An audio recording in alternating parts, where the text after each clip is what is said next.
বহুদিন ধরেই বকেয়া ডিএর ইস্যুতে তোলপাড় রাজ্য, চাই কেন্দ্রীয় হারে ডিএ। এই দাবি নিয়েই দিনের পর দিন আন্দোলন করে আসছেন বাংলার রাজ্য সরকারি কর্মচারীরা। হাইকোর্ট পেরিয়ে বর্তমানে শীর্ষ আদালতের বিচারাধীন রাজ্যের ডিএ মামলা।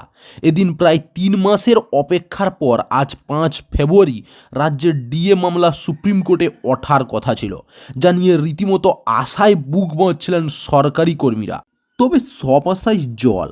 সম্পূর্ণ নিউজ জানার আগে আপনাদের কাছে একটাই অনুরোধ, চ্যানেল নতুন হলে অবশ্যই চ্যানেলটা সাবস্ক্রাইব করে পাশ থেকে বেল আইকনটা ক্লিক করে অল নোটিফিকেশন অন করে রাখুন, যাতে দেশ, রাজ্য, জেলা এবং আপনার শহরের খবর আপনার কাছে সবার আগে পৌঁছে যায়। সোমবার সুপ্রিম কোর্টের বিচারপতি হৃষিকেশ রায় এবং বিচারপতি প্রশান্ত কুমার মিশ্রের বেঞ্চে ৬০ নম্বরের ডিএ মামলাটি তালিকাভুক্ত ছিল। তবে সময়ের ৪০ নম্বর মামলার পর আর কোনো মামলা ওঠেনি। একদিকে যখন ডিএ নিয়ে টানাপোড়েন চলছে, সেই সময় এই উত্তপ্ত পরিস্থিতিতে দাঁড়িয়ে বিরাট মন্তব্য করলেন রাজ্যের মন্ত্রী শোভনদেব চট্টোপাধ্যায়। সরকারি কর্মীদের মহার্ঘ ভাতার দাবি প্রসঙ্গে শোভনদেব বলেন, প্রতিনিয়ত জিনিসের দাম বাড়ছে, ওষুধের দাম বেড়েছে, ছেলেমেয়েদের পড়াশোনার খরচও বেড়ে গিয়েছে। আরও ভালোভাবে বাঁচার জন্য ডিএ তো বাড়াতেই হবে।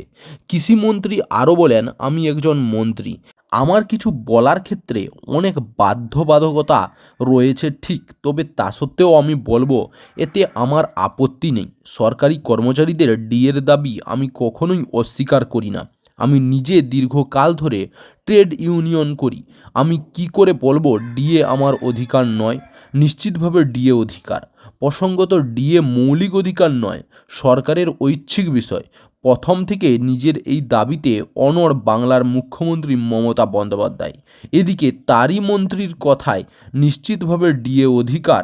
এবার লোকসভা ভোটের আগে শোভনদেবের এই মন্তব্য তৃণমূল শিবিরে যে অস্বস্তি বাড়াবে তা বলার অপেক্ষা রাখে না।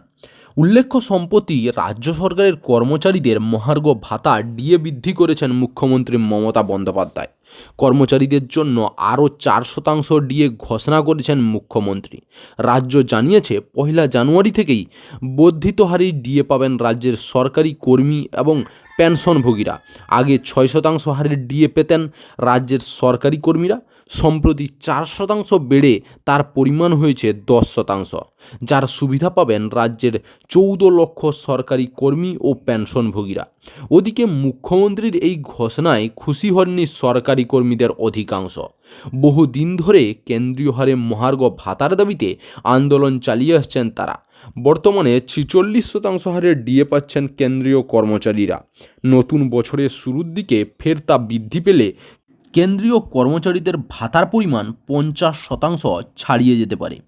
এই আবহে মমতা বন্দ্যোপাধ্যায়ের ৪% ঘোষণার পর রীতিমতো অসন্তোষের সুর রাজ্যের সরকারি কর্মীদের কণ্ঠে। লাগাতার আন্দোলন চালিয়ে যাচ্ছেন রাজ্যের সরকারি কর্মীরা।